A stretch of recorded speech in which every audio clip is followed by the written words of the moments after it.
Tucked away inside your nearest Sega Dreamcast, set up in the console's random access memory, there's a bar. A safe haven for guests and information to roam in, share a bit of their time, go about their way, and probably figure out a shorter intro. Welcome to Ram on the Rocks. Sorry again for missing another podcast episode last month. Same guest last month, actually. We recorded a whole 2.5 hours of podcast. And I looked over at OBS as we were getting ready to wrap up and noticed that OBS was the settings were outdated on each of the things, and it wasn't actually intaking any audio the entire time. Yeah, one day you would think I would learn. Anyway, welcome back, Brendan. Hello, it's me. I'm back. Technically, I guess my third time on the show, but my second time that people will be able to listen to. Yeah, it's unfortunate what happened. We had to take I was gonna make a joke about how we had to drag out last month's Brendan and shoot him, but then again, maybe that'd be in poor taste. All things considered. That's very funny. I like that joke. Okay, we'll keep it in then. Anyway, I think it was funny because, I think last month's topic is still one that would be worth revisiting, but it's it can get so out of hand so easily, because we ended up just talking about Zelda, the entire time. Just Zelda. Pretty much. I would like to revisit that at some point, just because it was a fun discussion. But it was. Yeah. It was not the original one we were going to start with, and I thought, at least for this recording, maybe we could just try the original topic again. Which is funny, because I think a lot of Zelda will come up. But I'll try my best not to just talk about Zelda. Oh, it's fine. You can bring up anything you want. Actually, so I guess that kind of gets us into it. What we were talking about discussing today was just games that we grew up with. The titles that had an influence on us as children, kind of helped shape the tastes and the interests that we have now as adults, and just kind of the journey that we've gone through playing games and how things have changed since and everything like that. I've definitely got my some fairly predictable ones. Some I've brought up on the channel before that I think some people will remember, but I think will still come off as a little bit of a surprise. But without further ado, Brendan, did you want to get us started? Yes. So, my first capital V video game was The Legend of Zelda: Ocarina of Time. Yeah. I told you I was going to Zelda. This one is, I say this whenever this game comes up in conversations where, on other podcasts or whatever, that Ocarina of Time being my first video game defined my definition of what a video game was. So my whole life, even to this day, when I think video game, the first thing I think of is a guy on an adventure with a sword. So that was obviously a really big one. I had played other games before. I'd played Mario Kart. I'd seen older Mario games, like SNES Mario games, at friends' houses or families' houses. But this N64 was our first console. We got Zelda one Christmas. We got all that together. We got Zelda with the N64, all that stuff. And I was afraid to play it, because I was like, this looks like a grown-up thing. Yeah. It's different than when I had gone to my aunt's house and played Tetris on a Game Boy or something like that. This was they gave me this video game, and it was, oh my gosh, it's like an adult thing. And I was worried that I wasn't going to like it, or that it was going to scare me. And of course, it's way more child-friendly than what I assumed it was. But it was so captivating. Just that intro cinematic of seeing Navi talking to the Deku Tree, flying through Kokiri Forest, finding Link, all that stuff. It really it was such a special game. And so like that is to this day a game that I hold very dear, which is interesting because I'm not super precious about it. Like the remake and stuff, I'm really open to whatever they're gonna do. I'm not like exactly stoked they're remaking it necessarily, but I've also kind of accepted that, you know, whatever they're gonna make is what it's gonna be. So I'm just sort of letting it happen because I know that those other versions that I really like are always gonna be there.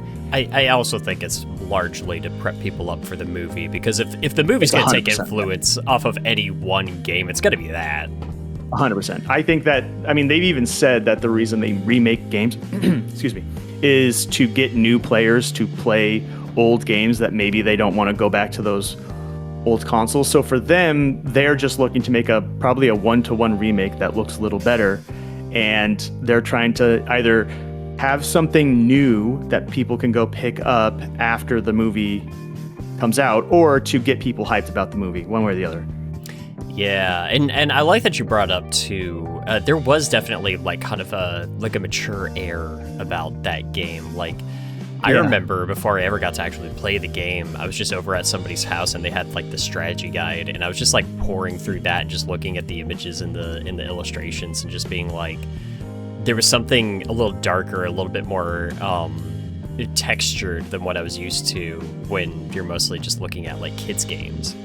Right. Yeah.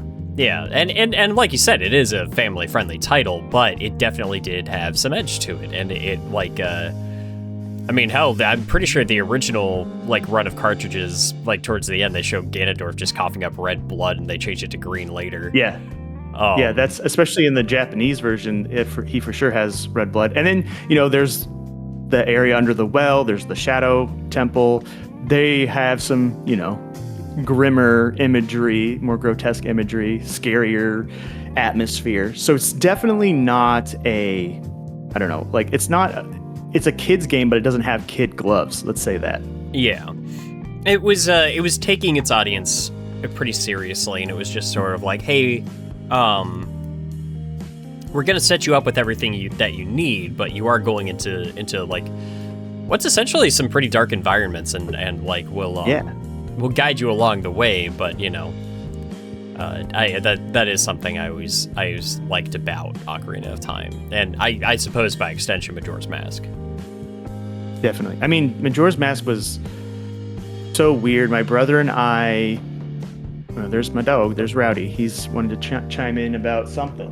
Anyway, Majora's Mask was a pretty cool game when it came out. But I know a lot of folks. We're doing it. We're going to just talk about Zelda forever. So I would just touch on this really quickly. That it was. I just took it for granted that, you know, that's just what's this new Zelda was going to be, because I hadn't played older Zeldas. I had only played Ocarina of Time. I didn't really know much about A Link's Awakening or Link to the Past or the first two Zeldas. So I didn't have any expectations of what the new Zelda would be like. So the time mechanic, the even heavier focus on masks and songs and stuff in Majora's Mask didn't really strike me as anything out of the ordinary. It was like, oh, this is just Link's next adventure, and it's kind of weird. And I was obsessed with that game in a way that I wasn't with Ocarina of Time. I think it was because I was a few years older, obviously, and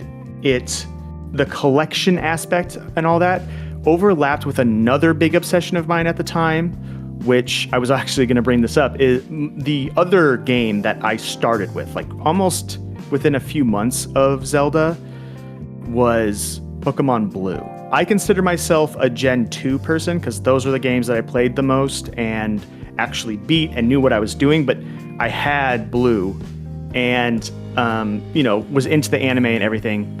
And Majora's Mask, having this mask collection mechanic, was scratching the same itch. So I actually would imagine, I think we talked about this in our lost episode, where I would draw Pokemon cards out of the different masks and stuff, and like give them like abilities and all that sort of thing. So I was really into that game, and Pokemon as well. Pokemon didn't stick with me for as long Like I played the first 2 generations, and then I moved on pretty quickly and came back to it with the Switch. So, it didn't necessarily stick with me like it did for a lot of people, but it did define what I would say the other aspect of what I think of when I think of video games, which is turn-based RPGs. Yeah. Yeah. Yeah, that was yeah, because I started with like Pokemon pretty early on too. I think when I like look back at my earliest experiences with video games, like one of the first things I always think of is probably like arcade cabinets in the back of a Pizza Hut, like sort of thing. Okay, yeah. Like a Marvel and Capcom, those machines that had the Namco classics, like I loved Pac-Man, and Dig Dug as a kid, and then it was just like I think the big one, I think the life-changing one for me was visiting family in North Carolina, and when we were over there, my cousin Lynette brought her Sega Dreamcast. Ooh, okay. And a copy of Sonic Adventure. And it was all over. Like, I was mesmerized by that thing. And I think back on what it was like experiencing that game back when I didn't know the rules of like how you were supposed to like sit down and play video games. Yeah. Yeah. And like for me, it was just like, man, getting to just run around, do whatever, just like be in the worlds and the hub areas and stuff. There was a sort of magic to it, and definitely a sense of wonder that was just letting yourself get immersed in these different areas, and those particular locations have stuck with me in a way that not a lot of other video games have been able to. And talk about like that is such a. So I haven't played Sonic Adventure. I will say the only Sonic game I've ever played, I think you and I may have talked about this before, is Sonic Frontiers. It's the only Sonic game I've ever played. But that opening level where you're on the pier, you're on the beach, all that stuff, the different cityscapes, the Chow Garden, all that stuff is so culturally relevant, or certainly was when we were growing up. Oh, yeah. That I've seen so much of it, and what a vibe of that game! What a good game to just run around and explore in. I welcome, like, if you're able, like, I genuinely think that you would still get a lot out of that first Sonic Adventure. I think you would actually really enjoy it. And I think that you would see a lot of, like, what I saw in it as a kid, and might also see a bit of why I enjoyed Sonic Adventure 2 when I finally got around to playing it later, but it just did not click with me the same way. Just because Is that because of mechanics, or I'm very unfamiliar with the differences between the two games? So Sonic Adventure 2 was a much more I commend the team, if only because they had a lot working against them when developing Sonic Adventure 2. And it was rushed, and I don't think they had a whole lot of resources to work off of. It was towards the end of the Dreamcast's lifespan. They even thought at one point that was it. Like, that was going to be the last Sonic game, and holy shit, the ending of the game really brings that home, too. Little did they know. Yeah, little did they know. But it's just like it goes like straight from level to level. It's not split up into different campaigns like per character. It's like it's split up between, you have your hero side story and you have your villain side story, and you play as either the heroes or the villains in their campaign. And as it progresses, each level you're taking control of like a certain character. But you can kind of feel the pressure of where in Sonic Adventure 1. While I wouldn't say that every campaign is stellar, you can definitely tell that they had like a pretty sound idea for like how they were going to play around with like this particular character and their mechanics. And like some campaigns would end up being super short because they were just like, hey, we've got enough to do like this much with this character and what they can do mechanically, but we're going to give more to like Sonic. Like he's going to have the longest campaign out of them. Versus in Sonic Adventure 2, it's just like, yeah, you're going to be going back between you're playing a Sonic level to you're playing a Tails level to you're playing a Knuckles level, you know, and we're just kind of mixing it around the entire time. And I personally feel like a lot of the mechanics, like Tails' levels in there, he's like walking around in a mech, and it's kind of loosely based off of, yeah, it's kind of loosely based off of like a playstyle that was present in Sonic Adventure 1, but that campaign from Sonic Adventure 1's has like one of my favorite instances of storytelling in the Sonic franchise to this day. And starring the campaign like in 1 does? Or in 1. Okay. Revolving around like who is still like one of my favorite characters in Sonic. I love Gamma so much. But it's like the gameplay just did not feel as fluid when you're Tails, and I think a part of it is like it's not as snappy. The levels just go on forever, and it's just like, yeah, I don't know. Sonic Adventure 2 is a good game. But I do personally feel like the way it is remembered is largely carried by how good a lot of the speedster levels are when you're playing as the hedgehogs, how cool Shadow was, and how hard the ending goes. But a lot of stuff in the middle is pretty weak. Okay. Well, I mean, that's good to know as someone from the outside who may eventually play both of those. I assume they're not very long games. No. Like especially these days, you could probably play through like Sonic Adventure 1 throughout the course of a day. I would say like if you do play Sonic Adventure 1, my recommendation would be the recommendation a lot of people would have is get the Steam version, but then like download the mod loader that kind of like fixes the Steam version. Brings back a lot of the Dreamcast textures and lighting and stuff like that. Gives you like actual proper widescreen and stuff. Like it's just a much better way to experience what that game was. So that would be the DX version, which is currently $4. I would jump on it, my guy. And of course, the mod loader's free. Sure, right. Oh, you know what's funny? Okay, so there's a set of textures. There's two things that when you brought up Sonic Adventure that I want to touch on. Yeah. But before I get to both of those things, another thing is that I spend a lot of time looking at game assets and the way that like video and graphical rendering technology works on different consoles. I'm particularly interested in the PSP, but I've looked a lot at how Sonic does, or not Sonic, excuse me, the Dreamcast does MIP mapping, which is, for people who don't know, when you have a texture in a game, there are different sizes of it that get smaller. And it's to save memory so that something that's really far away will be a lower resolution, smaller size texture.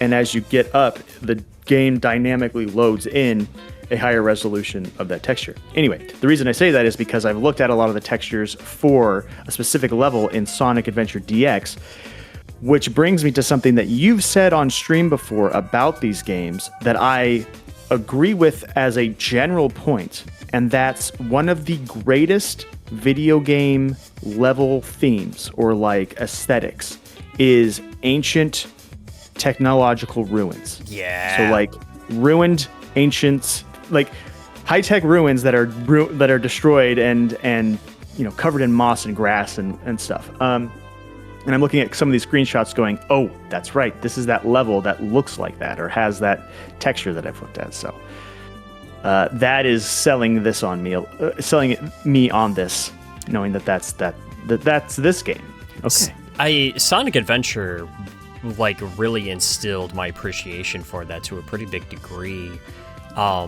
Because so much of that particular game, it really does feel like Sonic Adventure is Sonic the Hedgehog 4, where it feels like like within its universe, it feels like a direct follow-up of what Sonic 3 and Knuckles was doing. and just kind of continuing to expand on that world and the history that was being established. And Knuckles is kind of the foundation for that framework, and everything that happened with his civilization and his tribe. And I don't want to give too much away because I think like the discovery of it really is worth like going in and seeing for yourself. But like, man, like there's a whole hub area in there that's just ancient ruins and like an old civilization that's just kind of like left behind. And the more and more that you uncover what happened to it, oh my god, it's so cool. And when I was a kid, like that stuff felt maybe darker to me, a little bit more mysterious. And again, like even just like the one campaign with the robot Gamma, like is such a good standalone story about what if one of Eggman's robots gained some semblance of sentience back and revolted. Oh, interesting. Okay. I love that game. It's that's just a great one, and it's one that I'll never forget. And it had a huge influence again on just like what I look for in video games, kind of like Ocarina did for you, of like sort of what you think of. I still think of like ancient ruins, and jungles, and that main hub uses sound and texture so well. The deep dark like greens and the blues. There's like a you can almost like feel kind of like the mist in the air. It's very huge influence on me as a child. I mean, that makes a lot of sense. That's something that you and I know we maybe have like chatted about it when you stream or other places, but that, 2000s Frutiger Arrow, bright blue beaches, the Sega blue, the GameCube blue, that era was, you and I were both growing up in that era. So it probably defined a lot of our tastes, but whether consciously or otherwise. I see it in Sonic DX. I see it in a lot of games that I like from that era, like Phantasy Star Online, Wind Waker, of course, Final Fantasy X. These are all like big games, even Kingdom Hearts. These are all big games for me at that time too. And they all kind of feel like they're of that same, aesthetic school of visual design. Yeah, it's I love looking back and seeing a lot of the things that devs were messing around with at the time. And I think it's like, because I was talking with somebody the other day about this, and I personally really dislike the notion that a lot of people really easily jump to, that like, oh, good games aren't made anymore, like blah blah blah. And I'm like, oh, sure they are. I think a lot of people just aren't looking hard enough. Yeah, I agree. And for me, it's just like, I think part of the reason why a lot of stuff stood out to us so much more back in the day was because there was so much more to work with in terms of like, what can we impress people with this time? Oh, yeah, we can move a skybox around in like a 3D environment. We can do more with like directional sound. We can do more with just textures and effects. Like, oh, we can make water look really good. And nowadays, it's just kind of like the tools at our disposal are so cool and so impressive that it's just kind of like, yeah, hey, what's next? And it's just like, it's getting harder and harder to do things that haven't been done. Yeah, and a lot of the tools that exist are ubiquitous. So a lot of the look of games, will be very similar. Back in the era that we're kind of talking about right now, where we were growing up, everyone was using different bespoke engines. Half the time they made an engine for that game and then never used it again. So, everything kind of looked and behaved a little bit differently. And that was by necessity. I heard a quote recently, which is that the limitations of an art form is what becomes like an aesthetic. So, the limitations of, say, black and white movies, that becomes an aesthetic. And then that is emulated by future artists who are trying to, recapture or pay homage to or play within those same boundaries. But it's always going to be, when it becomes a codified thing, it's very different than in the moment when it's just emerging naturally and at the forefront and no one has any expectations. So, we'll probably look back at you look at the PS3, people probably didn't think the PS3 had a very strong identity. And then that era now is like, everyone knows what a game, like the games of that era all kind of had like a similar vibe. And I think we'll feel that way about this era too. So, it's not to say that I think that nothing good is being made. I agree with you. Like, there's tons of good stuff being made. It's just that, well, first of all, we were kids when this stuff was coming out. So it makes a different type of impact on us. But also just, in the world of games, the cutting edge stuff, as you were saying, is so powerful that it's not as impressive necessarily, I guess, but also it just it looks different. It just is going to look different by default. So I try not to get too locked up in saying something like an era is better or worse. I certainly think that there are differences that are worth celebrating. Mm-hmm. And I think there are things about both, visuals, but also like mechanical design and game design that maybe have fallen out of quote unquote popularity or even thought of to be as quote unquote outdated, which really aren't outdated. It's just that they're, the other things have taken their place as the current popular thing. Yeah. And in that regard, I do think that there's a lot of stuff that is thought to be no longer relevant that actually we could be using a lot more of and has a lot more application than what could be what it's being used for now. I'm the type of person who I have very strong feelings about what my favorite FromSoft Dark Souls game is, right? And I wish that some things from Demon Souls and Dark Souls would come back in future games. Yeah. Your That's favorite not to is say that I think Dark Souls 2, right? My favorite is actually Dark Souls 1, but 2 is in my top. My three favorite Souls games are Demons, Dark Souls, and Dark Souls 2. And honestly, depending on what day you spoke to me and like how I was feeling, I could probably go with either three of those. And that's not because I think that they are Elden Ring is bad or that anything like that. It's more just like their focus has shifted away from the things that I liked. Mm-hmm. And so it'd be cool if, that the focus on maybe a slower, more methodical gameplay and type like compact but very interconnected world design. We haven't seen that since Bloodborne, really. So I would love for that to come back. But I also I just don't want to be the guy who's like, I don't like to be the old head who's like, games were better back in the day. And like, even though I do feel like I think Monster Hunter has moved away from the stuff that I like about it too, but also I recognize that like people like those games now for what they are. And I would never want to take them away or like make them not exist. Cause if I really want to, and I often do, I'll just fire up Monster Hunter Freedom Unite on my PSP and I'll play that. I even did earlier this year. I played like 50 hours of that game just on a whim.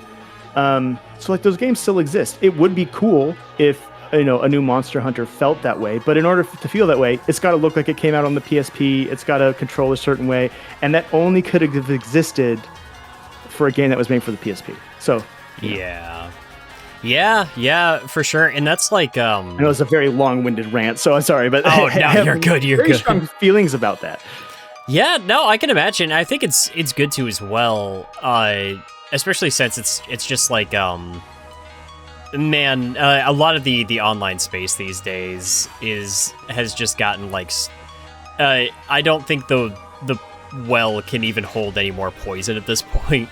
It is just poison. Yeah, it's And a lot of people just like they don't even look at game devs like people anymore. They've become an easy target.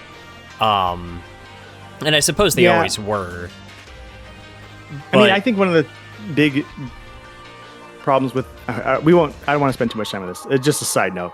One of the things that really bums me out about the current online discourse is folks who otherwise mean well and would know better repeating certain types of talking points or arguments that are actually low-key dog whistles for some really heinous worldviews and ideologies masquerading as like criticizing of a video game, but it's actually what they're really trying to get you to believe in is something more than just, hey, it's too bad that video games suck nowadays. They're trying to get you to feel other things. Well, there's something to that. I get very frustrated with that. I think like I think there's definitely something to be said for like the appeal to tradition. And the over reliance on nostalgia are tools that are easily used to manipulate people into throwing out different forms of societal progression. And it's such a tough balance to walk because, if you're like me and you want you like that Monster Hunter in the early generations was a very slow game about resource management. It was almost more of an art game than a, fast action game. They're trying to make you feel a certain way. They're doing weird experimental stuff with the controls.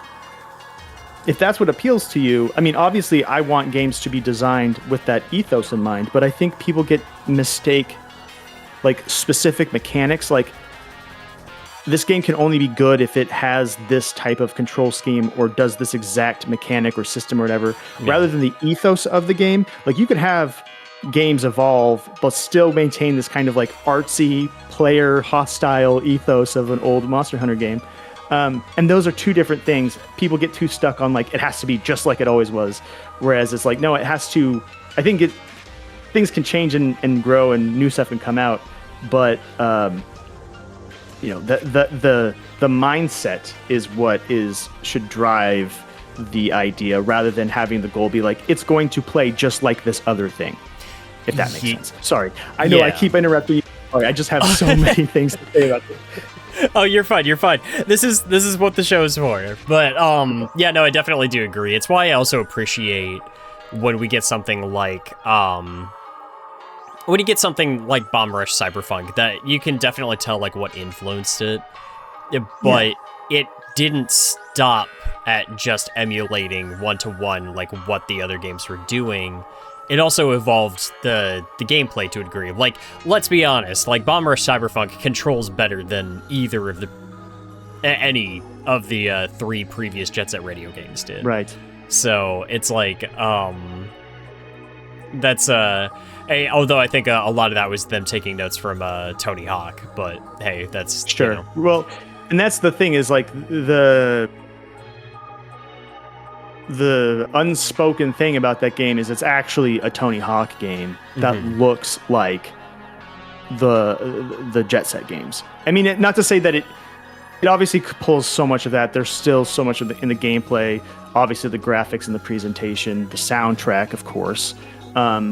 But when you're playing it, the way that it kind of, at least for me, like my brain goes to more of a Tony Hawk place than strictly a Jet Set place. And that is exactly what I think we're talking about, is like using those old influences, whether through a pastiche of combining things or trying something new within this, like, whether it's a graphical or a gameplay, boundary set by those old games. There's still room for growth within that old stuff. Yeah. And for sure, and that's like again, like just based on what we're talking about today, there's nothing wrong with kind of looking back and just kind of seeing where things came from. I think that's important too, but you can't get hung up on just that.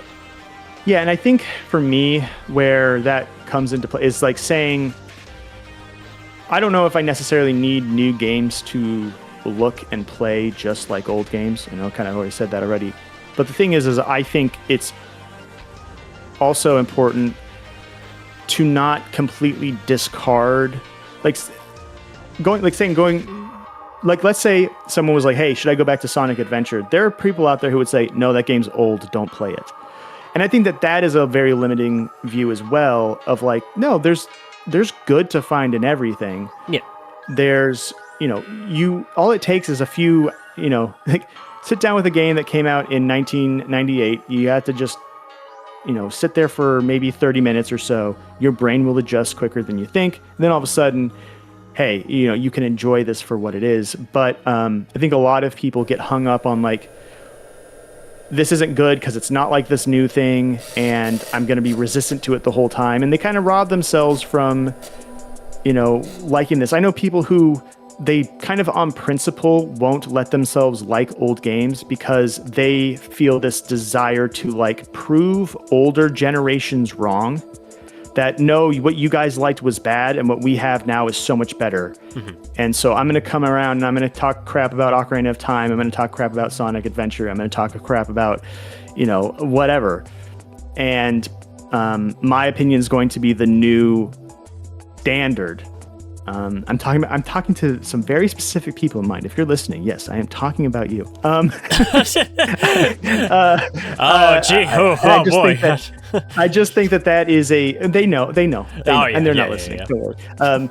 It's just I don't know. It's like robbing yourself of the ability to enjoy something. I think when something exists, when it's out, when art is out there and exists, it's just there. You don't have to pretend like, well, it's old, so it's outside of the realm of what is acceptable or something like that. I think you can and that's sort of what I meant earlier when there's stuff to learn from these games. There's stuff to enjoy about these games from the design ethos, if not the mechanics. Anyway, this tangent's gone on forever. What were we talking about before we got on this? We were talking about Sonic Adventure. Yeah, Sonic Adventure, good game. I like that one. Yeah. I did also just kind of like a little bit of an overlap around that same era for me. I think one of the first consoles I owned for myself was a Game Boy Color and a copy of Pokemon Red to go with it. So nice. Like early Pokemon was definitely still like a although I feel like my connection to that particular franchise was a little sporadic. Sure, yeah. Because like I played Red and I think I had a copy of Yellow a little bit later. Okay. And it wasn't until much later that I got I think after I got my hands on Gen 3 that I got my hands on a copy of Pokemon Gold. Skipped Gen 4 altogether. And I think the last generation of Pokemon I really loved was Black and White. Not to say that there hasn't been good things in the new ones, just that was the last one that I just like really got in with, Yeah, I mean, I know a lot of people really love that's the Unova region games, correct? Sure, I believe you. I couldn't tell you the name of like most of these regions.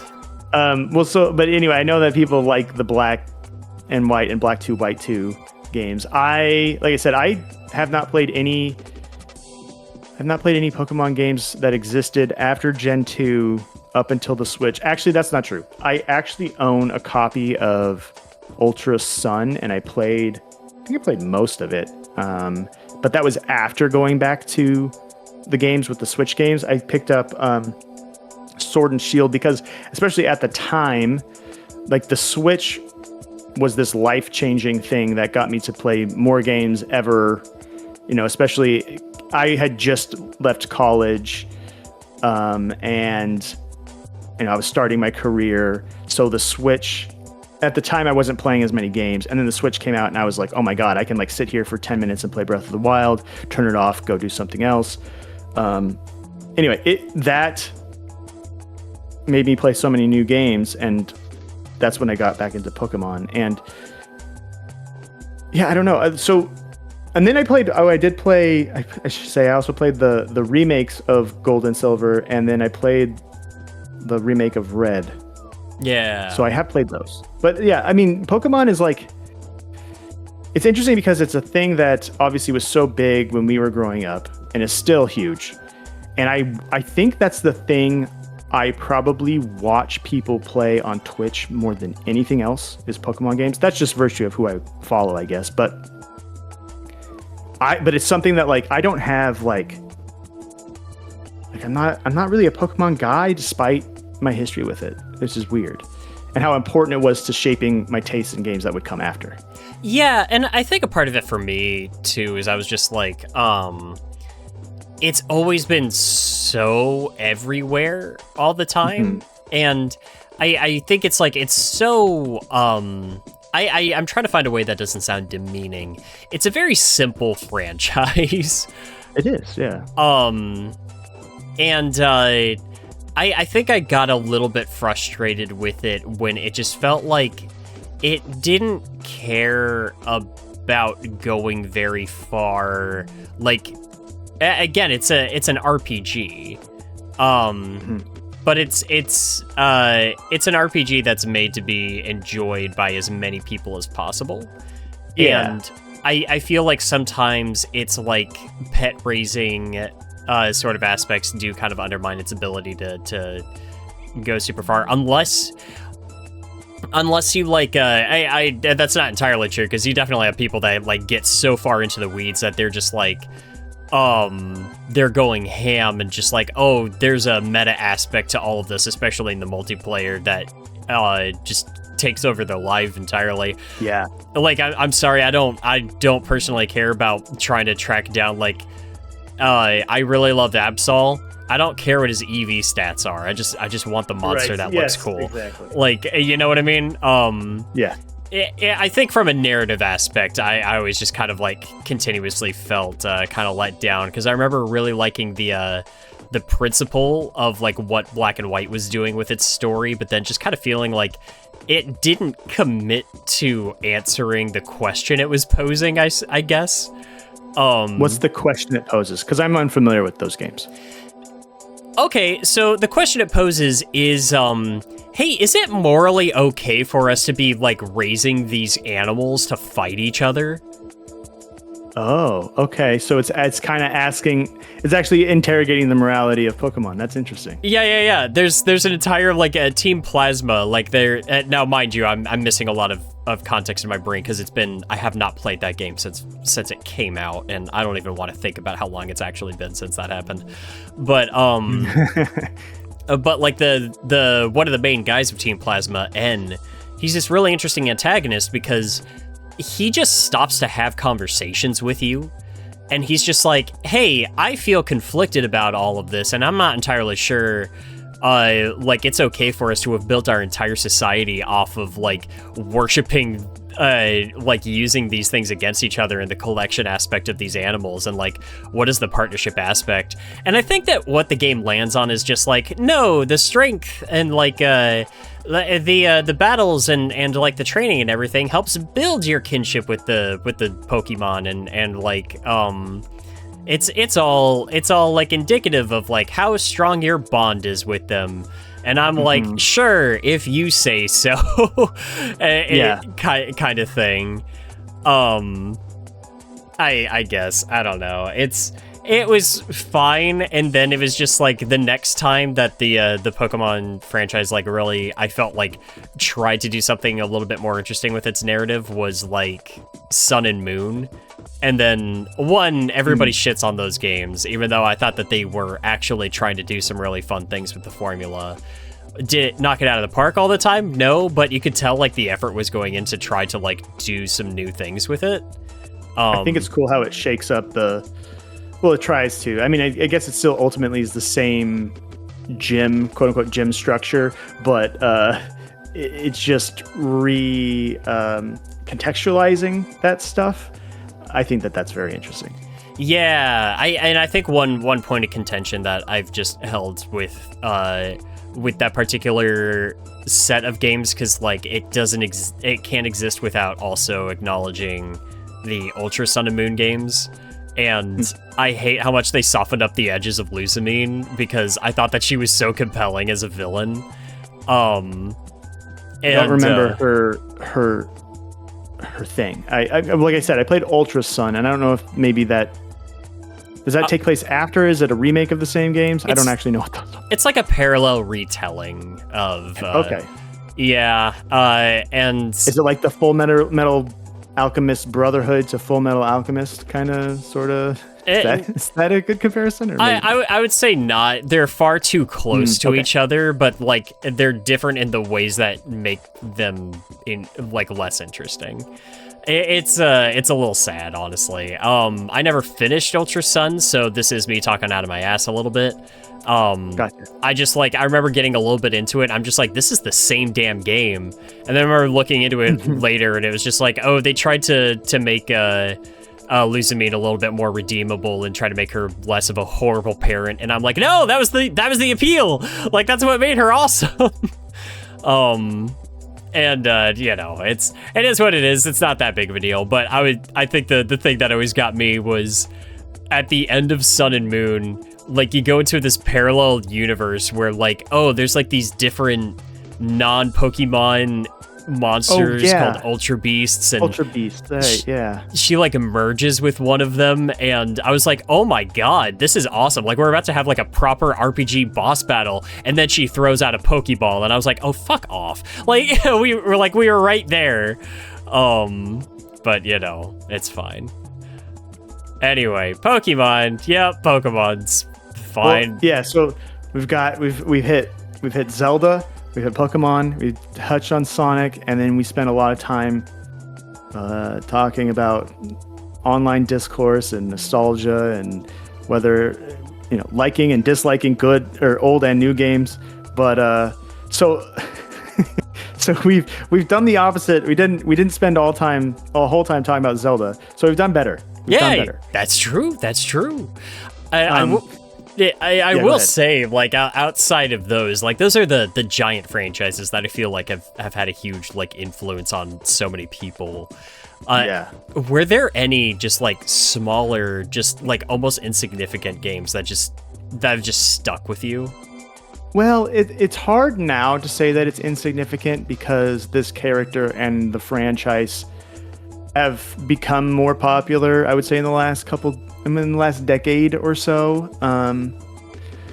But Rayman 2 was a massive game for me. It captivated my imagination in ways that few fictional properties really ever have. And to an extent, Rayman 3 as well. And the reason I'm saying, I know it probably sounds weird to like say that this is a small game because like I said, it was very popular at the time and has become popular again. But in my social circles, both online and in real life, nobody knew what Rayman was. Nobody played Rayman. So it was a thing that I enjoyed kind of in isolation. Honestly, that's kind of true of a lot of stuff. Most of my friends were PlayStation kids and I was the N64 kid.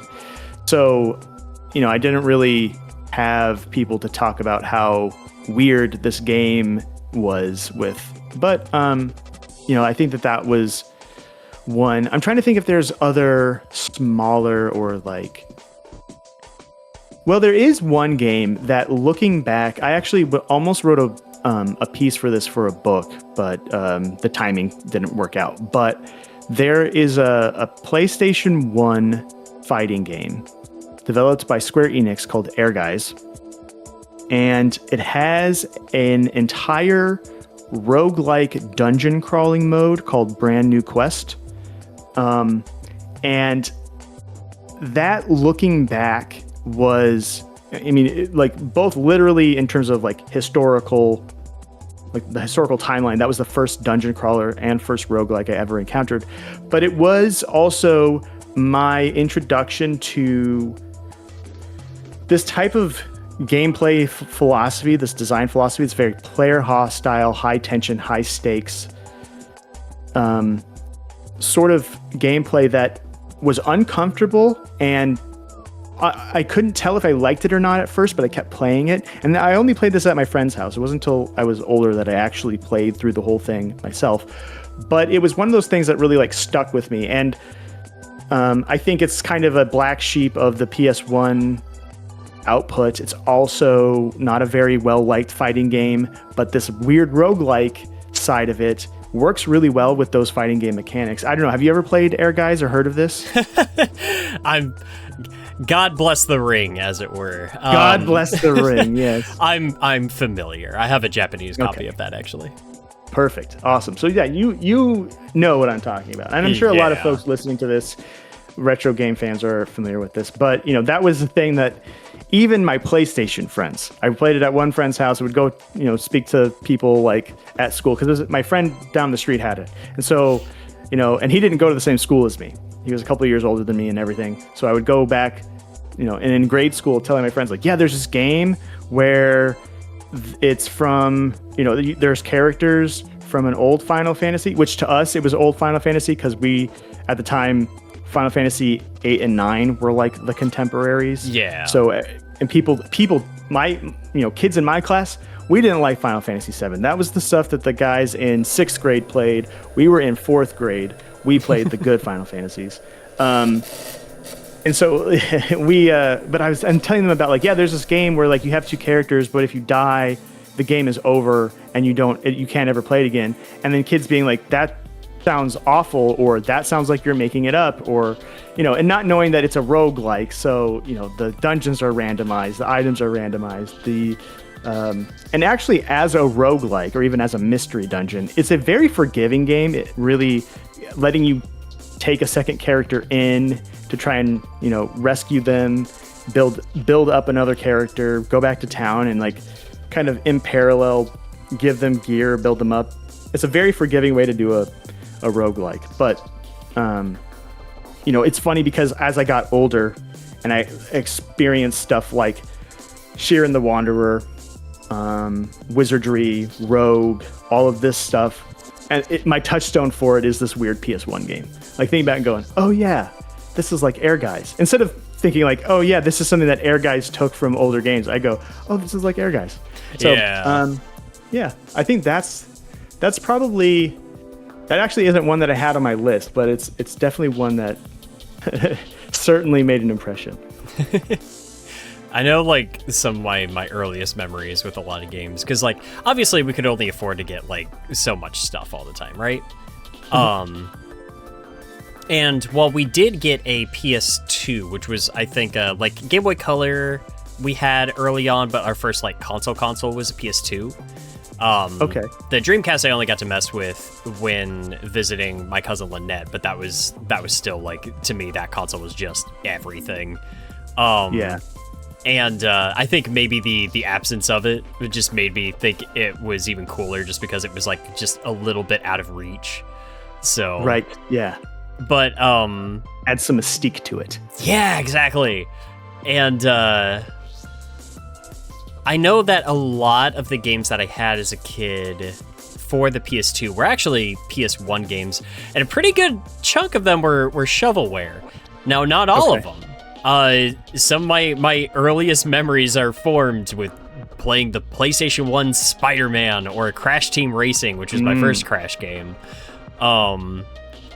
And just loving those games to pieces. But I'll never forget just, like, the random like, here's Pro Pinball Fantastic Journey, which is like a little, like, steampunk adventure based pinball game. I love that game to pieces. It's such a vibe. I've never even heard of it. Okay. Oh, really? Okay. I'm surprised you and I haven't talked about that one before. I love that game. It's just pinball. It's just pinball. Sure. Okay. And it's just like like the table is based on, like, oh, you complete these little challenges and it unlocks, like, a little adventure mode on the LCD screen, where it's just like you unlock access to different steampunk machines that take you to different places or whatever. It's very simple. But I've used music from that game in I'm pretty sure every video I've ever uploaded. The outro theme for my videos is from that game. Oh, okay. I've always wondered where it came from. That would be is from Pro Pinball Fantastic Journey. There you go. Yeah, that was also the game where I discovered it was just like, oh, you can put a CD, you can put a PS1 game in a CD player, and sometimes it'll just play the soundtrack. Yeah. That's cool. That's the thing. Having devices do bespoke tasks, we've lost some of that sort of thing. Like everything is everything. Everything is a Blu-ray player, is a computer, is a, it's all just does whatever. Having the PS1 also be a stealth CD player was such a cool thing.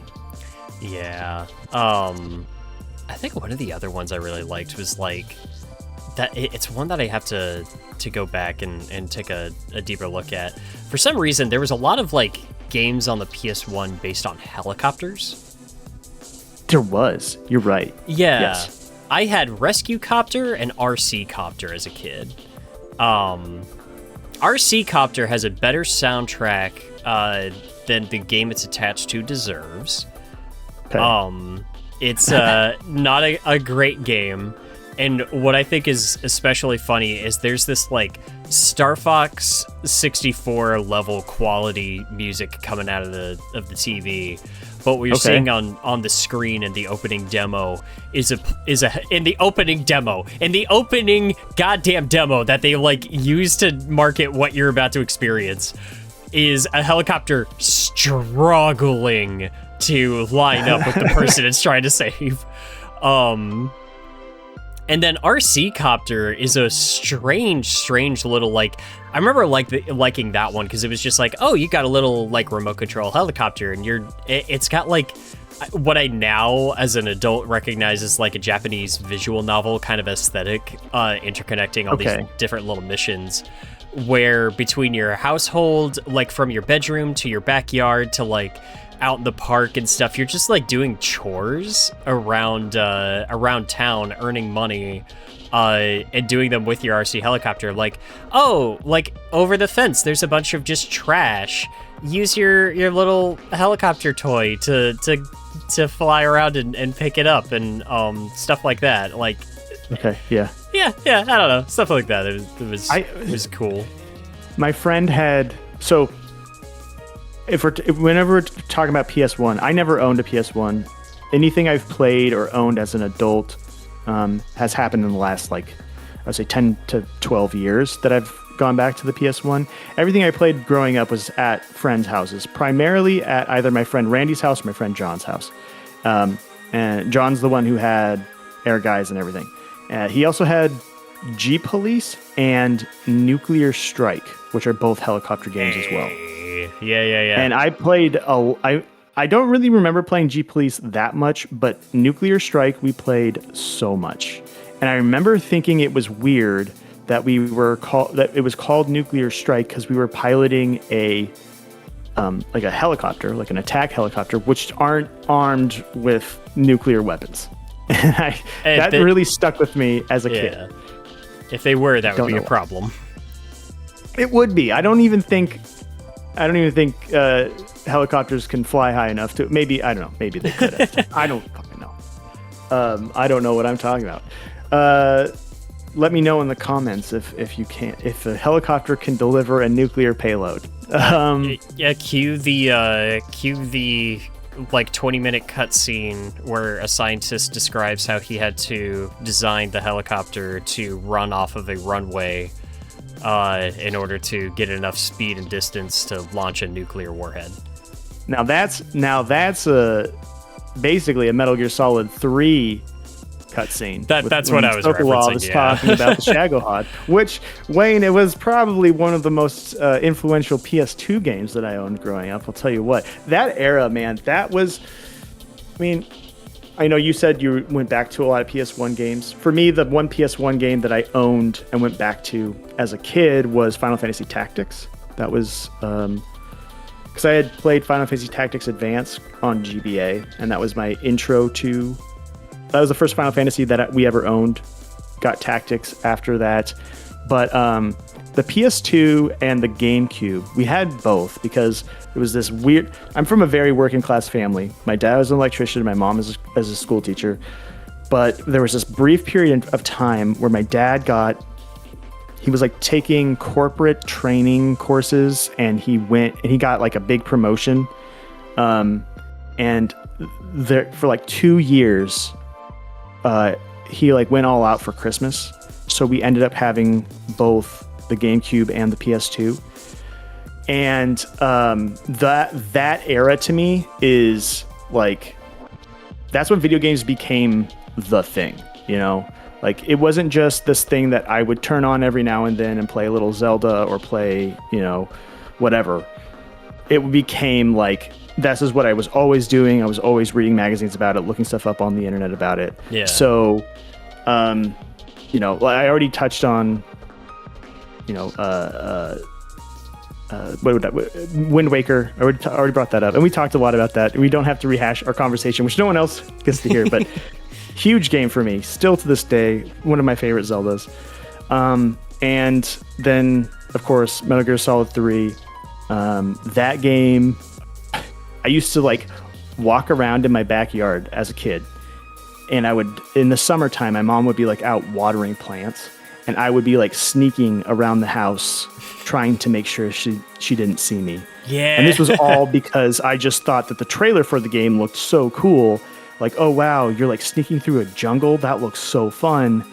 And then I'd go outside and I'd recreate it in my imagination. So there's that. And then, you know, Final Fantasy X was another big one on the PS2. And I think like I would now consider it in my like top 3 Final Fantasies.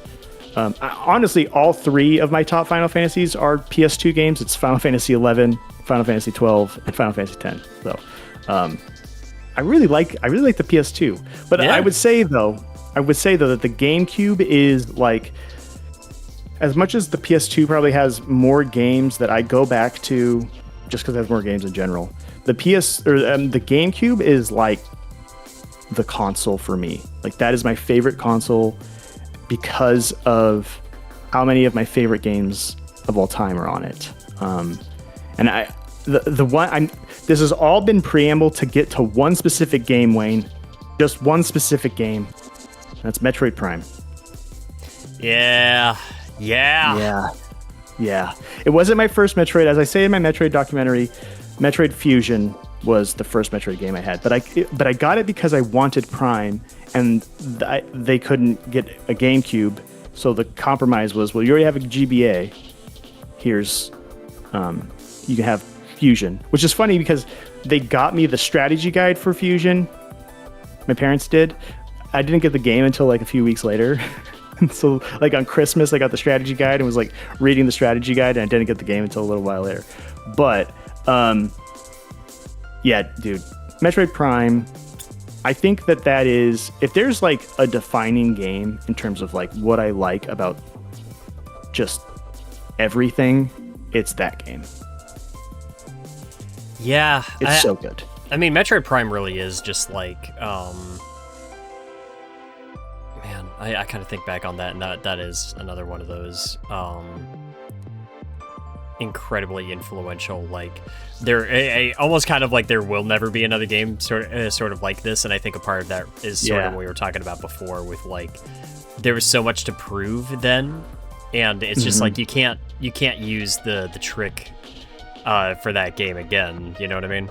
No, yeah, you can't make the first person Metroid game again. Yeah. Everything that comes after that is working within that and responding to that. It can't be that again. And I think that's, on some level, it's kind of a shame to think that way, but or not a shame for us to think that way. It's a shame to think that can't be recaptured. Of course, there's always possibility that, you know, a game like that could come out and recapture a lot of that feeling, but it won't be groundbreaking per se. And that's fine. I think that's okay. I know you and I have been on other podcasts talking about our disappointment with Prime 4. And there's a lot of content out there featuring you and I talking about Metroid. So, you know, if people want our feelings on specific games, I'm sure they can find it. Yeah. But the way that Metroid Prime it both fits into that kind of 2000s tropical beach vibes, but in like an inverse and kind of spooky way, you know, like it's not bright blue sunshine, it's cloudy rainforests.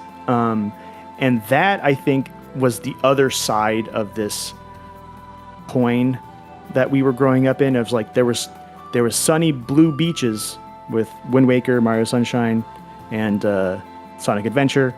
And on the other side, there was, you know, moody tropical rainforest with Metroid Prime and Metal Gear Solid 3 and stuff like that. And I think that was the side that I always really gravitated towards. And being able to just exist in a place like Talon 4 and just walk around and just be immersed in it the whole time, that made me really envision, I mean, honestly, maybe this started with Ocarina of Time, this idea of looking at games as spaces, not just experiences, not just gameplay mechanics, but as places that you inhabit. Yeah. That's sort of, I would say that that's my theory of games right now, or at least the theory of games that I like really well, are those where they have a sense of place and you can really inhabit them. And it's so interesting thinking about how Metroid Prime is so quiet, and there's no other NPCs that you interact with. It's really not a very large and open game. It's very compact and interconnected, but you're not exploring these wide vistas. Everything that it feels big and grand about it is filled in because of your imagination. That feeling is what I'm chasing all the time. I want that from it. Part of that is why I like stuff like, you know, Dark Souls, Wizardry, Dungeon Crawlers. There's some of that sense of like that cramped, claustrophobic feeling. There's also, you know, the wonder and awe of Talon 4 and that weird sci-fi alien world vibe. You know, I want that from stuff too. Anyway, I could wax poetically about that game, but if we're gonna like talk about a game whose atmosphere and art design and visual sensibilities made the biggest impact on me, that's it. Like, it's like Ocarina of Time, and then a few years later, Metroid Prime. Huge influence. Yeah, it's interesting too. I think there were definitely like some games where it was like I felt like I was chasing, like trying to get to experience like a certain thing. And there would be certain games that I would kind of like end up latching onto because it was like the closest I could get to it. It's going to be interesting. I'm going to be talking a little bit about that in because at some point I'm kind of aiming for October, but this year has not gone the way I wanted it to. So I don't know if I'll get to actually do that Metroid Prime 4 review this year or not. We'll have to see how things play out. But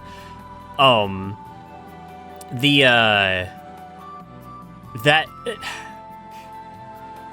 I don't want to have a whole discussion about this game, but to me, Metroid Prime 4 kind of feels like the Metroid Prime game that sort of gave up and was like, okay, we'll try to be the other games that this is not, sort of thing. Right. But I think the one that I latched onto is kind of like the closest I could get until I actually did get my hands on Metroid Prime 1 was Metroid Prime Hunters. I spent a lot of time on that game. Not a great representation of what all Metroid Prime is supposed to be. I do think that, especially from like the fact that there's like no upgrades to get throughout the whole game or anything like that. It's all just health pick and rocket pickups. Okay, yeah. On top of like, you know, the other myriad of issues that game has. But like at the same time, I do think like it understood how to emulate that sense of atmosphere on the Nintendo DS, and it was genuinely impressive that it managed to do it as well as it did. Yeah, I mean, that is probably... There's a reason why they made that the demo, right? Yeah. You know, it was such a... What a showcase for what that system can do. I do think, you know, if you're looking for a traditional Metroid experience, you might not get exactly that, but appreciating the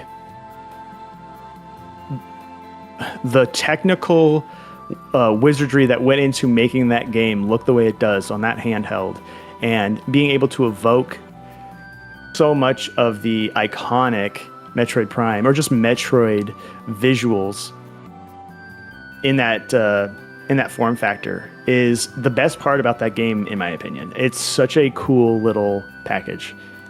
Yeah, and it's like I wouldn't sorry, not to cut you off. I was gonna say it might be my least favorite Metroid in terms of going back to. I find it to be a rather bland gameplay experience, but looking at games purely from that perspective is a very boring way for me anyway. I don't like to just be like, is it fun? Is it not fun? It's like, no, there's so many different reasons to play a game and to enjoy a game.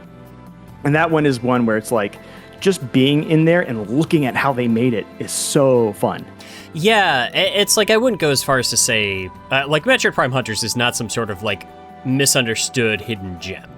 It simply isn't. Sure. But that doesn't mean that there aren't things to genuinely appreciate about it. Like there are things that are worth kind of looking at and just appreciating, like the work and effort that went into it.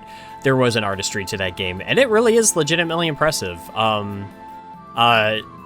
I was a little disappointed because just the other day I saw somebody make a post that was just like, oh, there's a decompilation for this that's going to be running mouse and keyboard controls widescreen. I was just like, oh, that's cool. And it's just like, yeah, we put it through Claude and we did this, and I'm just like, all right, never mind. Another one of those like vibe coded decomps, and I'm just like, oh, we don't need this. No thanks. Do not want. That's a whole other topic. But I'm with you. I don't want that either. It's so annoying. Now the thing too about Prime Hunters and the DS in general is that system is one that I didn't really engage with all that much. I played Prime Hunters, I played some other stuff, but I feel like that is a system that I'm still missing a lot of experiences from that. Did you play Prime Pinball? I did not. I've never played Prime Pinball. I like Prime Pinball. I know.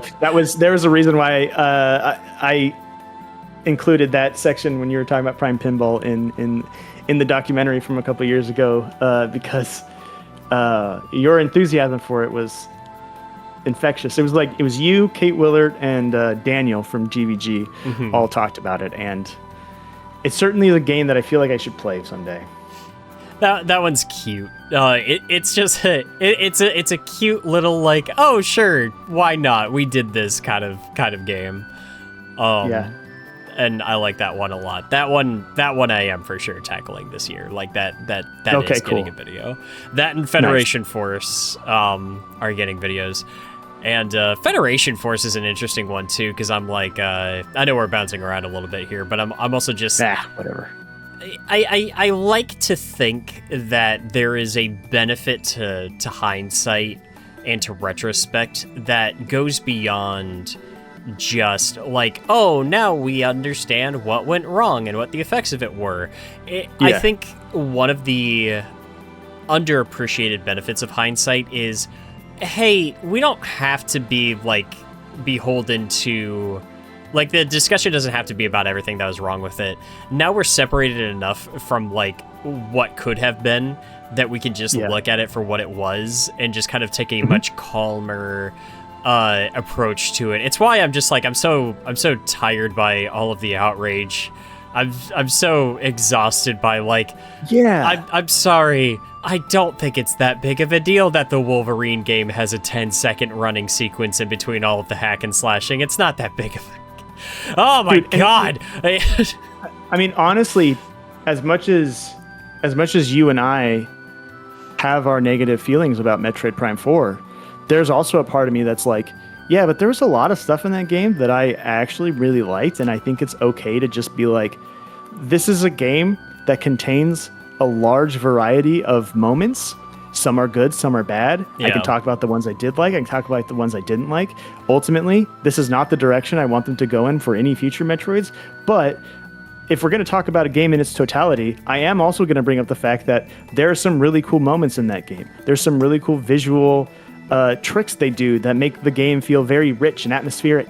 Dude, and that's neat. The way that like the music in Vault Forge just continues to build on itself the more you activate like the machinery around it. The jungle environment that you start and like the Fury Green is just aesthetically gorgeous. It's wonderful. Just the way I say it I had a little I called it a meditation on Metroid Prime 4. It's a little written thing. It's not really a review. It's more just me kind of working through my conflicted thoughts about it. And there's a part in it where I bring up that there's that when you walk through the doors out of the temple and into the cargo launcher elevator thing, the mist dissipates. And every time it did that, I was just like, this looks great. This is amazing. I love the way this looks. It has a bunch of moments like that. And I think that, again, that's something to bring up and to celebrate and to say hey, this is cool. Yeah.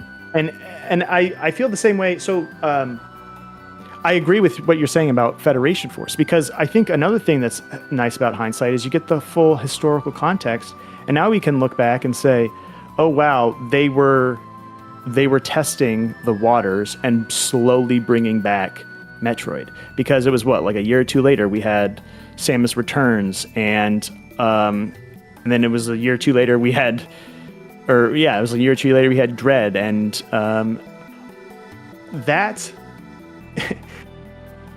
I think that this would get into a much bigger discussion about entitlement of modern audiences, of fandom and toxic fandom and all that sort of thing.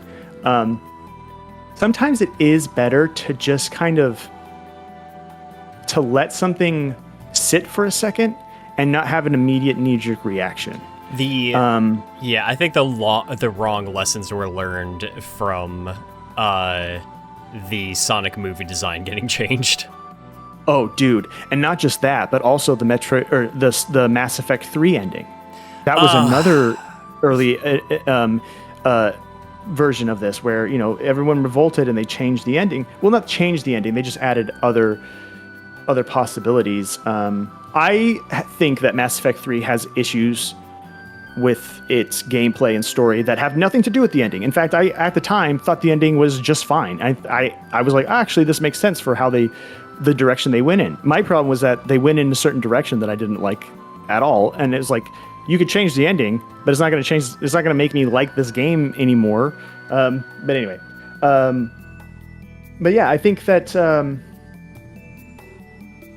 it's fine to dislike something, to be mad about something, and we're going to get into another tangent here, but there's also,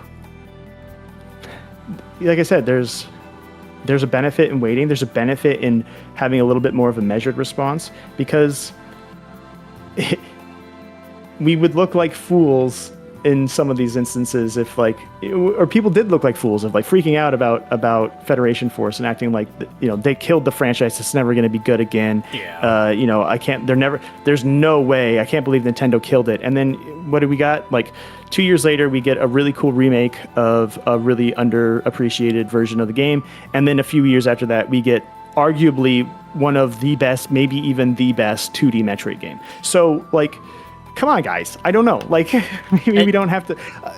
We can be disappointed with Metroid Prime 4. That doesn't mean that we're never going to see a Metroid game again, or that Nintendo's never going to make a good game again. And I feel like that's sort of the vibe, is everyone really wants everything to just be bad, because the outrage and anger gives us negative dopamine, and that feels good. But sometimes maybe we just need to take a step back and wait to have our responses to things. I don't know. Yeah. And I think a lot of it too is especially just online culture and everything, it's so constantly rewarded to be the voice that's just ringing out to have some sort of impactful message, or the shoe dropping, being hey, I can bring to light exactly what's wrong with this and this, and man, it's just everybody constantly chasing that, it feels like, and I feel like it's ruined a lot of the way we have discussions about stuff. It does. I mean, and there's also it's frustrating when it's like, no, you can't like this game because the fandom has decided it's bad, or vice versa. You have to like this game because the fandom has decided it's good. Yeah. And it's like, okay, but like I'm an individual, and sometimes the things I like about games is different than what other people do. And finding spaces to talk about games or anything really in a way that's just very open and honest and in good faith. Like people, even if they disagree, they'll listen to you and go, oh, interesting. Now I know more about you and your taste, and you've helped me reflect on what it is that I like or dislike about this thing. And it's like, you know, it's almost mutually beneficial. It's not a threat to my to my personhood or something I have to get defensive over. That's really rare these days. It's something that I try to cultivate in like my online communities, you know, my Discord and to an extent in my comments section, but that's, you know, there's only so much you can do there. Yeah. But yeah, I think that you know, it makes having conversations about the games that you liked growing up just turn into good, bad, old, better, new, bad. It just turns into that instead of just like focusing in and talking about the work itself. And like, you know, I don't need to constantly be tearing down Monster Hunter Wilds to tell you about what I like about Monster Hunter Freedom. You know, there's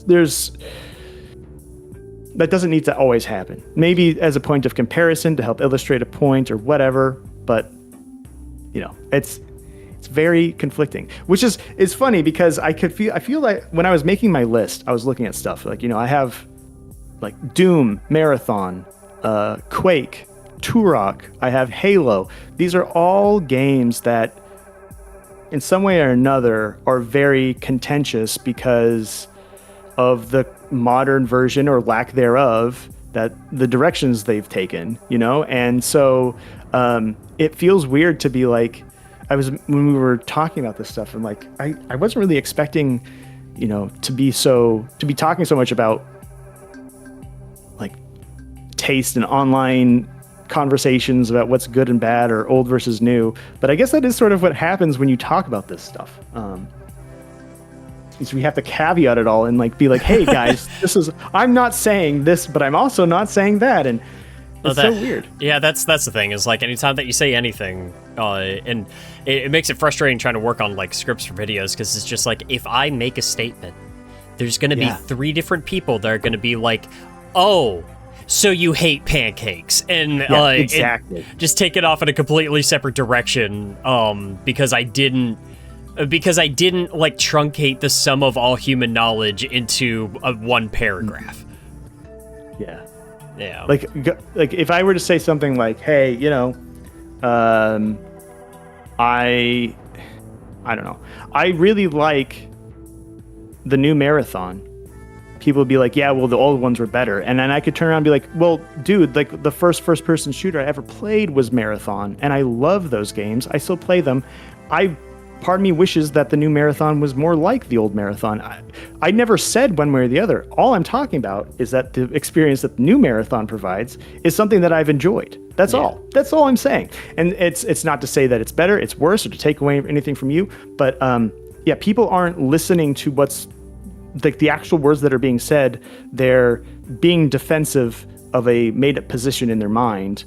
And it's very... Man, it sucks. I've spent so much less time on Blue Sky because of that, and I don't have Twitter anymore because of that. And you know, I like you making scripts can feel fraught and feel like you're about to step in it. And actually, you know, I think my version, the types of content that I do, is actually I'm a little bit more insulated from that than you are, because I'm not doing reviews as much. I do some, but it's more of like I'm interviewing developers, I'm doing, you know, historical or topic-based things, rather than, you know, putting my opinion out there for other people to respond to. So I don't, let's just say I don't envy the fact that every video of yours you have to open that can of worms. Yeah, and it's going to get interesting kind of getting into more and more stuff later on, because again, next year I am trying to expand out a little bit. I love Digimon. I really do. I am grateful for the amount of attention my channel has gotten and for the amount of people that have found me like through those. My ADHD riddled brain cannot be obsessed with just the one thing for this long of a period of time. I've got to talk about something else. I envy the people who they have their one hyper focus and that's it. They'll stick with it. But like you, I bounce around. Like I have people who are like, hey, when are you going to review this version of Wizardry? I'm like, dude, I know. It's a series I love. I've talked a lot about it. Even Dungeon Crawlers, stuff I love. I've talked a lot about them. It's not... I might not ever do another video on them. I'm not saying that. I'm, of course, going to do videos on Dungeon Crawlers. But it's just... to be pigeonholed like that is frustrating. It's very limiting. And then on top of it, there's that pressure of... Okay, if I change what I'm talking about on YouTube, now the algorithm has to decide if it's still within the bounds enough that it's going to recommend it to people. Mm-hmm. And there's that whole aspect of it. I know you and I don't necessarily make a living off of YouTube, but I also know that you and I would like to. And so that's a really hard needle to thread.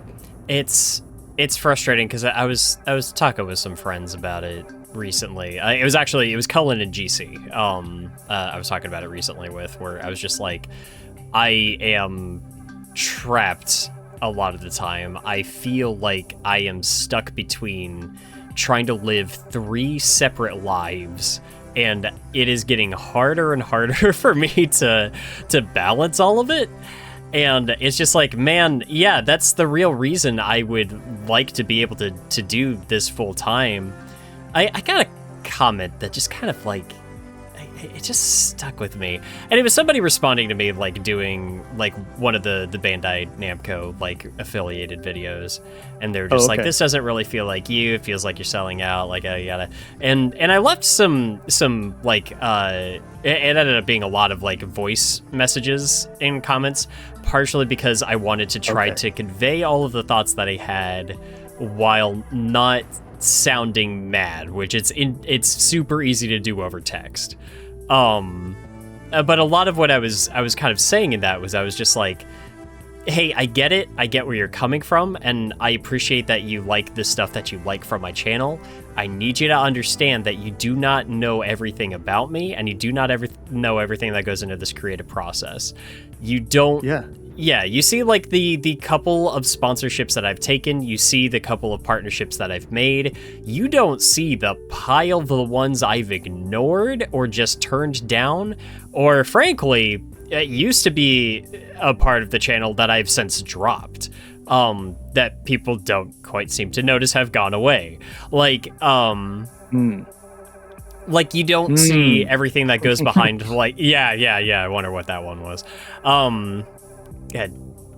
But it was it's like you don't see everything that goes on behind the scenes. So you don't see all of this, and it's just like if you want to accuse like people that you appreciate of like selling out or anything, hey, welcome to the real world, pal. I have to make a living, and I would like to be able to do this full time because I am passionate about this stuff. I can barely survive like mentally trying to spin all of these plates and trying to juggle all of this. I'm getting to a point where I might not be able to keep doing it for too much longer if it keeps going the way it has. Dude, it's so hard. It's so frustrating. I mean, the fact that I guess people who are listening may not even know who I am or what I do. So here, an hour and a half into this, let me introduce myself. My name is Brendan. I used to be, for up until a month ago, I was an editor at GameSpot. I have been in games media of some kind for about 12 years now, actually a little bit longer than that. But I run a YouTube channel called The Crawl, and it's mostly about dungeon crawlers and RPGs, but also other stuff that interests me. So all this stuff, all these creative projects. I also do art. I've done some game dev, released a couple small games. I wanted working on a third one. none of this stuff really felt sustainable until I lost my job. And now I'm like, oh my gosh, I can spend every day working on my videos. I can draw a little bit. I can, work on the games or whatever. That shouldn't have to be that way. And it's very frustrating that it is. And because at the same time, there's now this feeling of, well, eventually I'm going to have a job. Mm-hmm. I need to have a full-time job. I have a little bit of time where I can survive without one, but it's a very short window of time. So I either have to get as much done as possible in this window of time to either A, allow me to go full-time or even just part-time, or to get enough done so that when I do eventually have to get another job that eats up all my time and mental energy, I can feel like, well, I got a lot done in that time. Yeah. So, and that's crazy. It shouldn't be that way. Of course, this all spins out into conversations that are far bigger and broader than video games, or far bigger and broader than content creation, social media, anything like that. But it's really frustrating because when people aren't doing it, they don't know how much time goes into it. They don't know how much time we spend thinking about this stuff and not being able to work on it. And so when a little thing comes along, like for instance, I was just offered my first sponsorship that I might be taking. I don't know yet, but it's the first one that I felt comfortable ever being like, this actually makes some sense. Mm-hmm. And I'm very conflicted about it because of the reasons that you're bringing up. And it shouldn't have to be either you have to like, quote unquote, sell out to do this, but like it is. And I wish people would understand that. It's really frustrating. Yeah, I know one other thing for me too that just makes it difficult to really commit to a lot of big sponsorships and everything like that. Because I've worked with some in particular where I'm just like, hey, I legitimately enjoy this company and I like being able to support them and everything. Mm-hmm. But the kinds of like sponsorships I get through them are like small videos pretty much completely dedicated to them. And because it takes so long for me to make videos, I don't want, and I explained this to them, they were super chill about it, but I was just like, I don't want like a bunch of small videos in between my main content to just be these. Like I need to have like a like a balance in there. Like and I want to make sure that I'm offering like what people really came for and not just like these small anecdotal like little ads essentially. I'll take them on occasion, partially because, it is money, but also it is like, it is just something that, hey, I want to maintain a good relationship with this group of people, and because I legitimately enjoy what they do, and this falls in line with the sort of thing that I would want to advertise. Right. But it's also just like, I'm not an influencer. I'm not a full-time content creator. It drives me insane that I can't keep up with full-time output, but I'm not full-time. I can't be. Like, I go to work for 10 hours and so much of my energy is just going away to not only customer service, but I'm also managing the entire store. So it's like, I don't, anyway. It's tough, man. And I get it. I mean, you and I have talked about this, privately quite a lot, but it's hard, and it's feels good to express when it's frustrating. And I think also a lot of people will take that as like being ungrateful or complaining too much or whatever, but it's like, no. Sometimes the valve's got to be released. Sometimes you got to let some pressure off. Yeah. It has nothing to do with like disliking it or hating it. It has everything to do with everything around it making it hard to do, and all we want to do is do it. Yeah. And honestly, I've gotten to the point where I'm just like, I do have to start tuning out some criticisms towards that sort of thing, if only because I know it's not just malicious people. I think it's legitimately some people that just genuinely don't understand what goes into this stuff, and don't understand the thought processes that lead to certain decisions within this creative space. Like, hey, super glad that you enjoy my content. It makes me so happy every time I see people like commend that they can tell that effort went into it. But you have to understand that that effort exists and it comes from somewhere, and that somewhere is not always full. So I do apologize for taking up quite so much of your time here. It is so easy to... No problem. Yeah, it's like so easy to get off the beaten path and go on tangents. No, but... it's good. No, I'm enjoying it, having a great time. It's like, again, I'm unemployed, so I don't got anything going on. Hey, fair enough. I did enjoy, like, you mentioned at one point just like the games that you would go over to like friends' houses and play and stuff like that, because I definitely think, like I was saying with the Dreamcast, having certain games that like you didn't have but you still grew up with, where you went over to somebody else's house and like you would experience them. I definitely had that with like my cousin had an Xbox, like an original Xbox, and that was like the only one around me. And that was how I experienced a lot of stuff from that era. It wasn't all like Xbox exclusive stuff. Most of the games I remember the most weren't. But it was just like that machine seemed so cool when it was only there at a distance, you know what I mean? Yeah, like it's cool too because like I don't know, it's especially as a kid, there's so much you're feeling an imagination when you're playing it, and it like there's a way for these games to like take hold of you as if it's a game that you're playing, but it's not because of the game that it is, it's because of the game that you're imagining it is. Yeah, that was like me in the first Metal Gear Solid. I just thought it was just a sneaking game. I saw my friend play it once, and I thought it was a sneaking game. And that's why when Metal Gear Solid 3 was announced and we had a PS2, I just thought it was a game where you stealthed around. I didn't realize it was like this wild, Kojima storyline. I just thought it was a pretty much straight up military game with cool music, and you snuck around a bunch. So I get that.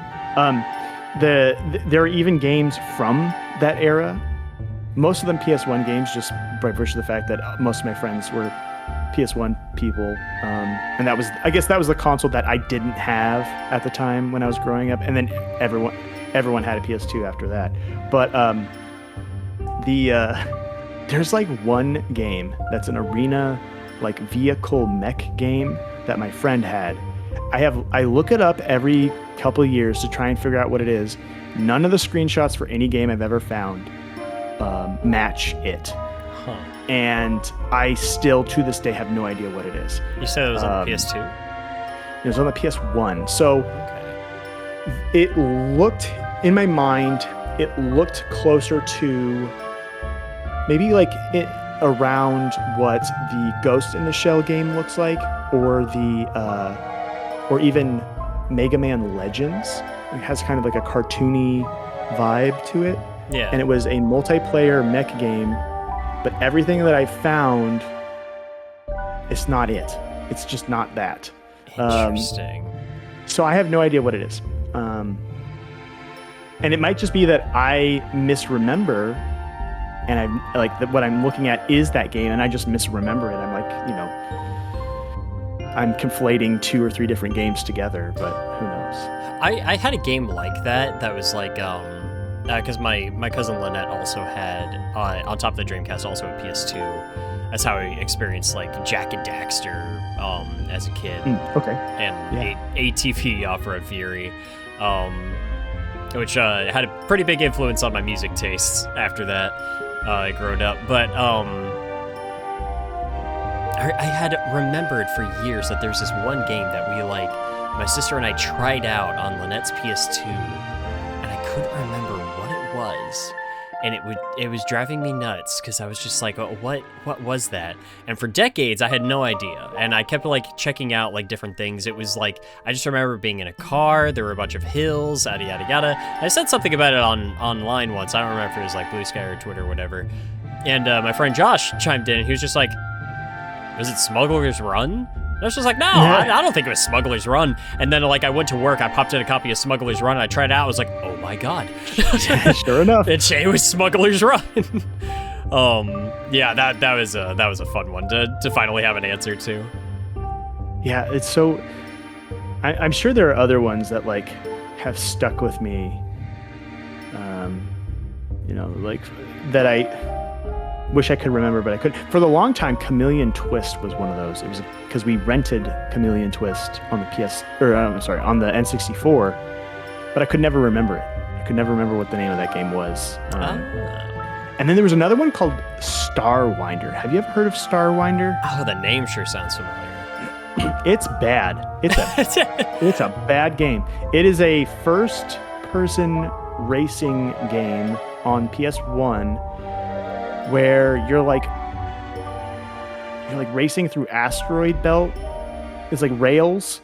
They're like car or train rails that go between asteroid belts and stuff. Wait, does this have a guy on the front cover? Mm-hmm. Oh, wait, I have a copy of that. Okay, yeah, no, I own that. Dude, that game, we played, that was another one with the same friend. I played it a lot, and I couldn't remember it until, it was like, I don't know, 3 or 4 years ago, I finally figured out what it is. Because whenever I looked it up, it would be like, oh, you mean Ridge Racer, or Roll Cage, or something like that. Or Wipeout. Wipeout is the one. And I was like, nope, none of those. And then, sure enough, found it. Yeah, I don't know. It's fun to go back and try and figure out what games those all are. I know one game I want to spend a little bit more time with on the PS1 because I had never heard about it until around the time I was working on the Snatcher video. But it was a Japan, I think it was Japan exclusive, called Speed King. Speed King. And it is set in Nyoko Bay City, sometime, I think after the events of Snatcher. So it takes place in that same universe, and there's like musical references to it. I think that there's like a couple of cars that are like named after things like from both it and some other like Konami properties. Okay. And it is it's a poor man's Wipeout. It's not a great racer, but it is interesting. Like, it is neat. And I remember bringing it up briefly in the Snatcher video, because I've got a copy of that too. I just want to spend. It's one of those where like, I should spend more time with this, and I just haven't yet. But it's one of those. Yeah, I mean it's easy to rack those up, right? Man, speaking of games that we would rent, though, one that it just stuck with me for the longest time because we rented it on a whim. Because I didn't rent games often, but I remember renting Ape Escape 2. And that was my introduction to the Ape Escape series. And man, that one always just stuck in my brain because that's a very, very fun game. That series is one that I have not played very much. I've pretty much only played Ape Escape 3, but you're aware of it. There's like a little spoof. Our friends have a podcast called Waiting for Nintendo, hosted by Jason Graves and HPR Shredder. And another YouTuber, Treaky, and I spoofed it called Persisting for PlayStation. And the Ape Escape ape is our mascot. And I feel like a poser because I use the Ape Escape mascot, but I've never played those games. So, I mean, it is such like an iconic like little like face of the PlayStation property. I like there's no mistake. Yeah. It was no mistake that like the first like gameplay crossover world you go into in Astrobot is the Ape Escape one. Yeah, that's true. I mean, it was the DualShock game or whatever, right? Yeah, that was like introducing people to like how to use like the twin sticks, and it wasn't just for like, oh, this stick controls the camera, and this like no, they were messing around with it and just like experimenting. It's the PlayStation had those like interesting little like tech demo games. I know that, and like Fantavision was another one, although that one was more like visual like tech demo. But right. Yeah. Ape Escape is just a ton of fun. And it's got like just such an energy about it. The music is so good. It's so good. Oh man, even the sound design, like the sound effects and everything that they use are just so fantastic. Man, a friend of the show, Kevin, the Golden Bolt, he did a great video about the first Ape Escape, and that's one I'll always highly recommend. I think that is one of the few videos about Ape Escape I've ever seen. Okay, yeah, there you go. It's good series, good. I keep meaning. Sorry, side note. I keep meaning to reach out to him because ever since we did the Crubcast, you and I did the Crubcast together, he and I have like talked a little bit, but I always I'll do something and I'll be like, oh, I should message Kevin about this, but I didn't. Actually, I messaged Cassandra the other day. Similar thing. I've been meaning to reach out and talk about Doom and other stuff, but anyway. Yeah, it's hard to keep up with everybody. If they're listening, y'all are the best. So. We'd love to talk more. But anyway.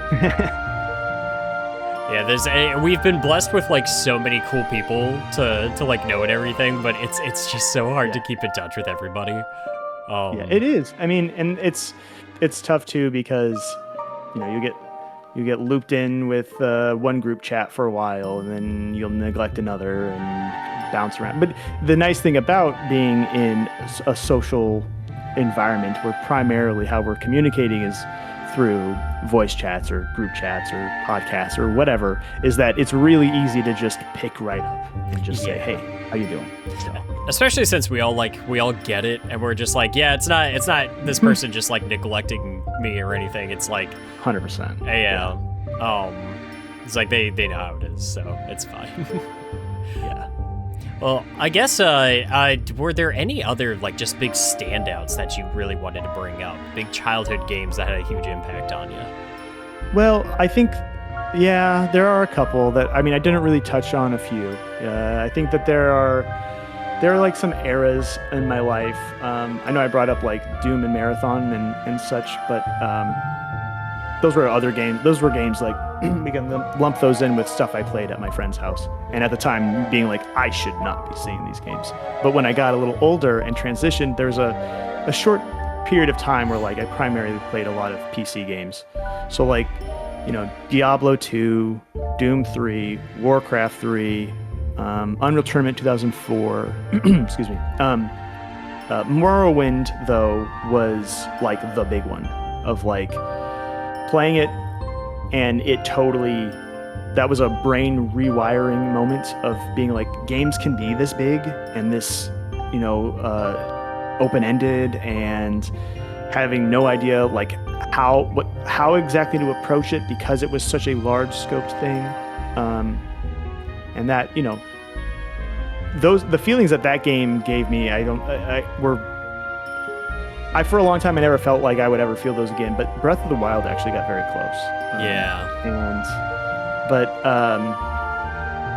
after like that era, there was a time in my life where I was homeless, and when I was homeless, it was the last year of high school and first year-ish that I was in community college.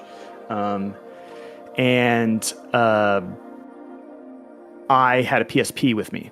That's like it was pretty old at that point, but that's what I had. So I played a lot of games for the first time on PS. So like I brought up Monster Hunter Freedom.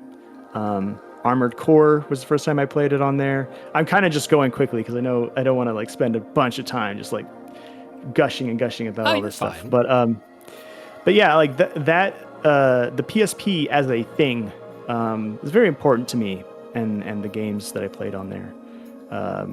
So that was also a big one, and that time of like, so I was introduced to Monster Hunter, Armored Core, but also Final Fantasy XI Online at kind of the same time. And I feel like that was a pivot point because those games are all known for being like lots of friction in those games, lots of bullshit, but laudatory in a good way. Mechanics, very player hostile. And I feel like that is where my contemporary taste in games were really defined. Was that time? But it didn't, like, because of the homeless thing and some other stuff. Like, just I kind of didn't play games for a couple of years there. It wasn't until back in like my first or second year of college where some of that taste was like solidified when I played Demon Souls and Dark Souls, and then another game called The Dark Spire. And I guess if we could say, like, that's maybe the point, like that's the pivot point from like having all these games that I was growing up with and not really having like a defined like type of game that I was seeking out, to then, you know, having these games in the back of my mind like Monster Hunter and whatnot, and then playing Dark Souls and going, oh my God, this is the only type of game I ever want to play ever. Like, I didn't realize that games could be like this. Yeah. And that's, I think I'm still in that place, and I'm seeking out more, you know, I'm seeking out the wizardries. I'm seeking out, you know, rogue likes, and like, I mean, like true, like rogue likes, and Kingsfield and all that sort of stuff to really scratch that itch. That's kind of where I am now. So like, I guess we could say like, that's the contemporary area. Those were the pivot points of, and everything before that was a very different mindset, maybe a little bit. I mean, I'm sure there's a lot of stuff in there that like all contributes to what I like now, but anyway, that's all the stuff that I had listed down. I just wanted to like hit them all fast. Oh, sure. Yeah, because I wasn't like you. I didn't put down a list. I was just kind of going off of vibes. But right, yeah. Yeah. I feel like it's been an interesting just kind of like journey and just kind of discovering like which games, like, oh, you know, I liked playing this, but like which ones meant something to me, you know? Yeah. I know like one of the big like brain rewiring ones for me was definitely Bloodborne. Like that game finally clicking. I missed for it. me. It like cut out right when you said the game's title. Bloodborne. Oh, Bloodborne. Dude, yes. I mean, what a phenomenal game. I know I said that Dark Souls and Dark Souls 2 are like my favorite, but like Bloodborne's in there too, man. Oh, such a good game. Yeah, dude, like that one finally clicking for me was very, very meaningful. Like it just kind of felt like everything just opened up. And I was just, it's the Danny DeVito, like I get it. It was, man, that one. Of course, that's more like adulthood thing, but I feel like there's never a bad time to just discover a new game that really just like clicks with you. Just like within the past couple of years, like finding a fondness for games like that, for stuff like more racing games, like Outrun and Slipstream are two games that had like big impacts on me. And Outrun has been on like my mental list of games to check out ever since our last episode. I need to do that. Yeah, I love Outrun. Outrun 2006 is such an easy pick up and play game. I recommend your first time playing it. There's a little radio and you can choose the music that plays. I request your first run of Outrun is with Passing Breeze. I love that song to death. Passing Breeze. Okay. Yeah. Man. But yeah, it really is just like, it's why I enjoy doing stuff like the demo disc nights, where it's just kind of like going back and just kind of seeing like what was around during that time. Because even when I was a kid, like that was just the demo discs and everything were like how I saw Ratchet and Clank for the first time. How I messed around with like Tomb Raider and stuff like that, and the sense of discovery, and especially when you're a child, the little experiences that kind of stand out to you when it's more, it's not just about like, hey, what big name is there? It's more of like, hey, what's in front of me? What can what's this about? Like Sand Vein, what in the world is that? I don't know, but it was one of my Christmas presents, and turns out it's a really inventive little like arcadey shooter. Oh, neat. Okay. Yeah, Sand Vein is an interesting one. I've used music from that one. I've never heard of it too. So that one's interesting. I had a couple of games from I think there was one publisher, or there was just some company that on the PS1, they were taking like Japanese arcade games and then creating like PS1 ports for them. Okay. And that was among them. It's not like they're always hits. They have some trash in their library of releases, but Sandvane was one that I was just like, oh no, wait, this is actually kind of cool. So that one was neat. But nice.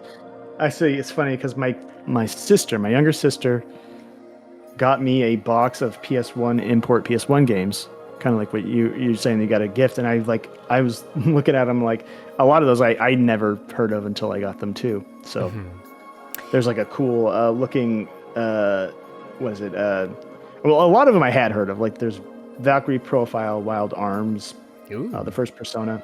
But there's one that is like this weird One Piece game that seems to be about sailing and doing mini games that I kind of want to try out. I'm not a One Piece guy, but it looks cool. So I speaking of just like sisters, my sisters had games growing up that I was just like, that's again, you're a kid, you play what you have like in the house. So like if it's available, that's what you got.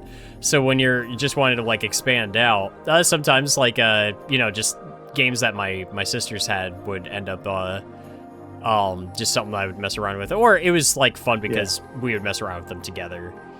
So I definitely played a lot of games as a kid that were they were more the target audience for them.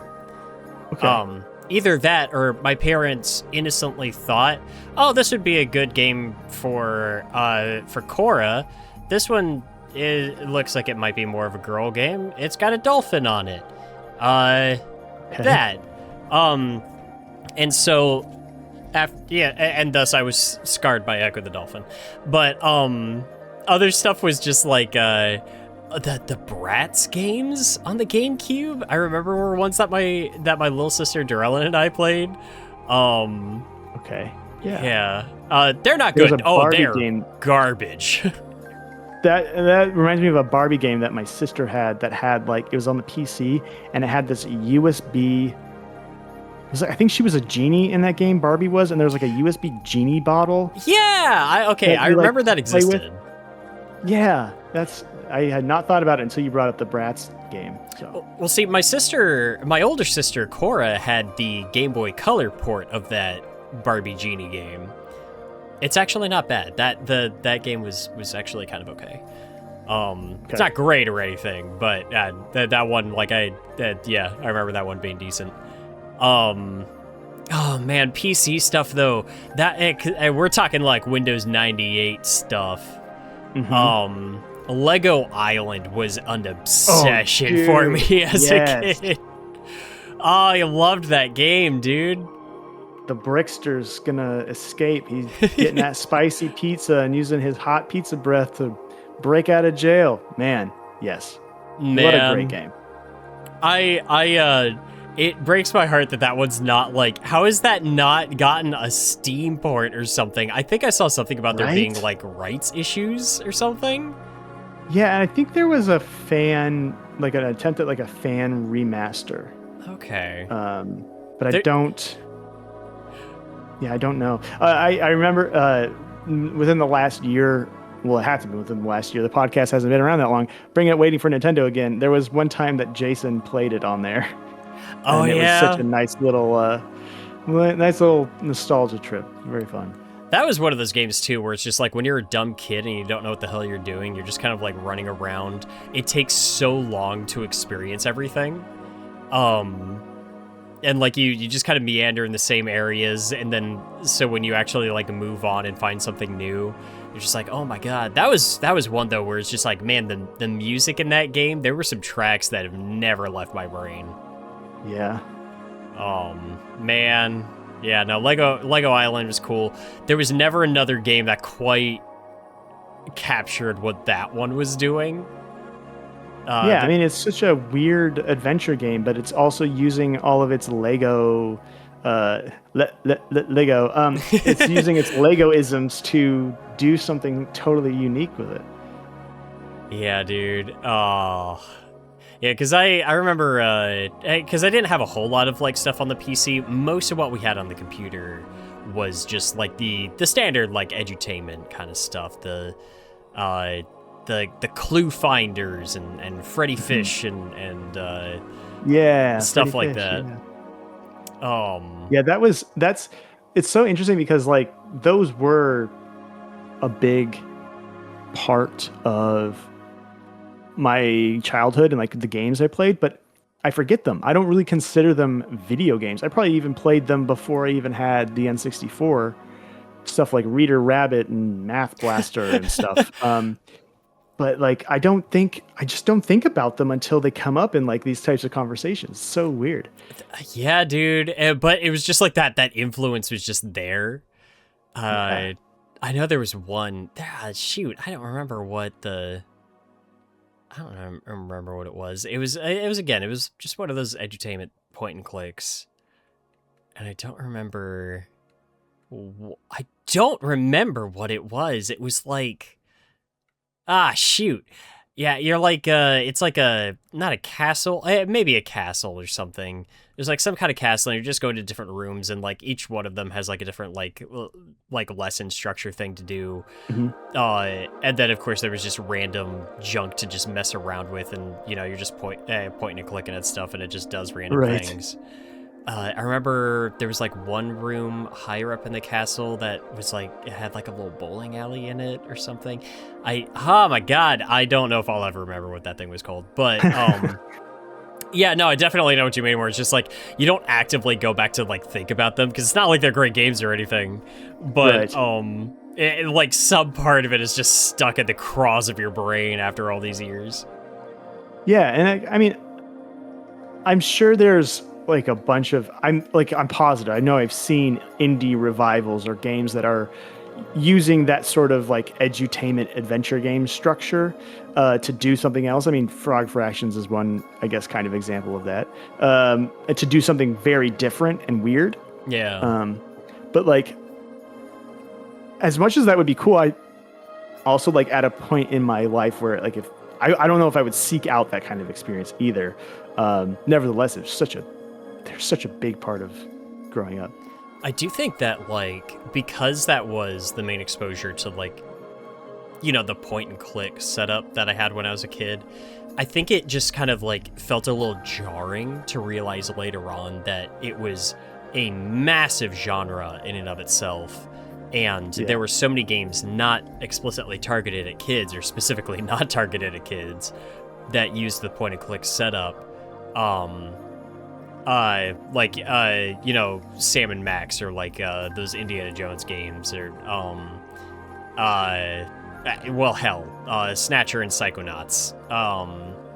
Although I'd say Snatcher's less point and click and more just like visual novel, with some point and click elements. And it was and then I think it was also just kind of like, that's kind of how we viewed like the Telltale games, were basically just point and click adventures. Oh, sure. Yeah. Yeah, just kind of like tweaked a little bit for like how prevalent consoles were at the time, and how I don't think like if that makes sense. I think you know what I mean by just those kind of like capturing a bit of that point and click mentality and doing something else with it. Yeah, I think, adventure games maybe got lumped in my mind with like edutainment games or whatever. Maybe I know that they're not like super popular per se. Like Myst was the only video game I've ever seen my dad play, was Myst. But I never really liked it growing up. But also it's kind of like this feeling of, when I look at it, I think that there's a part of my brain that was like, yeah, but that was like the games I played when I was really little. So I don't know if I don't associate that with quote unquote real video games, which is probably it's not probably, it's definitely the wrong way to look at that stuff. There's probably a lot of fun to be had in those. I just have never felt the desire to check them out because of, the I had my fill with Freddy Fish and Putt Putt. I don't know if I need to go back to all that stuff, but who knows? I need to give Myst another shot at some point, because I've never played that one through to its completion. I very foolishly tried my first playthrough of it on like the worst possible platform I could have. What platform? The Sega Saturn, where I was just like, ooh, oh wow, the Saturn's cool. I like some old janky video games. I could deal with this. I could not deal with it. That was beyond my capacity to deal. Actually, it was rough, buddy. Yeah, I love the Saturn, but when people say they hate the Saturn, there's a part of me that goes, I guess I kind of get why you say that. Yeah. And yeah. I know another one I need to go back and finish, actually, just kind of like in that vein of just kind of atmospheric puzzle games, was the Talos Principle. Oh, sure. Yeah, that one, very popular. I've seen it run at AGDQ, but I've never actually played it. I remember playing a bit of it back in the day. And it was when I was trying to do Let's Plays on the channel, were like the only things that I was really doing on YouTube at the time. Oh god, yeah, no, dark days. But because like I think the earliest content I ever put out was some Let's Plays of Cave Story, and I never finished that playthrough. Sure. Yeah. I remember intending to get back to it, and I just never did. I think we talked about that when we did our first episode. We probably did. Yeah. Yeah. It was like my dark origin story. So. Yeah. Man, it is kind of fun to just think. Just the weird little experiences again that just kind of made us. Yeah. Yeah. Yeah, like the weird, I wish I could remember more of like the weird, actually I thought of one just now, Medieval. Oh, okay. This one game, that one really stuck with me for a long time, because I saw it played, or I saw the trailer for it in like a Fred Meyer or something, when I was young, and seeing him get shot in the eye and fall, and then he comes back to life and he's a skeleton. That was another thing that captured my imagination, and I didn't play it until much later in life, but yeah, it's funny how stuff like that can be so affecting. Or like flipping through GamePro and seeing an old ad for Akuji the Heartless or Resident Evil 2 and being totally freaked out by it, but also very captivated. And that sticks with you in ways that it's easy to forget. I know one of my favorite earlier memories with games was, again, we had Crash Team Racing was like one of the first games I owned. And I remember just being blown away with the little cheat code that you can put in at the title screen and unlock like the 2 stages from Spyro 2 to play. Okay, yeah. And that being like my introduction to Spyro. And I played those 2 levels so much as a kid because I just thought that was fun as hell. Dude, yeah. Demos, gosh. That was how I encountered Phantasy Star Online, was a demo. And it's just like, there's this tiny little section where you just run through a few rooms of the opening forest level. But I played it so much. Or like the Halo demo. There's so many demos. That's a whole other thing. That's a whole other topic, Wayne. Yep. Demos are definitely something that we could get into at some point. I know we had a fun little run in the last demo disc night I was doing with Soul Reaver, where you were just kind of acknowledging all the differences that existed between. It was such a weird, I'd never seen it before. And obviously it has a lot of the mechanics from the final game, but it was way less. Soul Reaver is a very narrative and dialogue focused experience, and there was none of that in the demo, which is a bit of a disappointment because that's the best part of the game. Yeah. And it's something I remember outside of it being a long drawn quest of one dude to become the guy. Yeah. Yeah. That's what I remember from. I do need to play the rest of Soul Reaver though. I enjoyed one. If you do, I would recommend playing the Dreamcast version. I do have the Dreamcast version, so There you go. that I can do. Man, I guess, well, shoot, we ended up going a little longer than I was expecting to. Was there anything else that we wanted to try to hit today? Oh man, I don't know. We got like, it's like the inverse of last time, the Lost Zelda episode where all we talked about was Zelda. This time we talked about like everything except for Zelda, except for at the beginning. Yeah. I mean, there's always got to be a little bit of it, right? But yeah, I mean, it's like contractually obligated. Yeah. If you grew up and you were anywhere in the Nintendo sphere in the last 3 or 4 decades, you got to talk about Zelda. Oh man, I do super appreciate you hopping on for this today. I'm Of course. super happy Yeah, it was that fun. the audio actually recorded this time. Me too. Yeah. But, well, Brendan, where can people find you? And are you working on anything that people ought to be keeping an eye out for?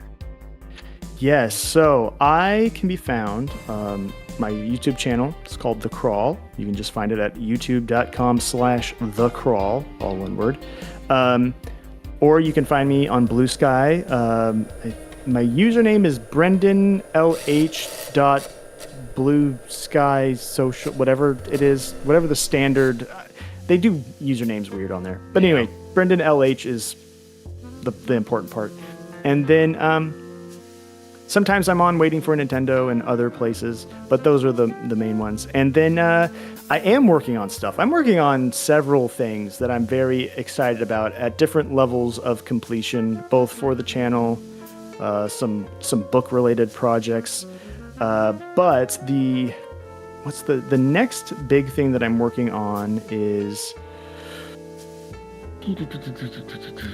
there's like 3 videos that I'm juggling 3 ideas for videos. It kind of depends on, I think we talked a little bit about sponsors later. It depends on if I decide to go with the sponsorship or not. But if you like, we'll say this, if you like old dungeon crawlers, RPGs, any of the stuff that I've talked about on this episode, really, the genres and games, stay tuned. Stuff within that realm will be coming out.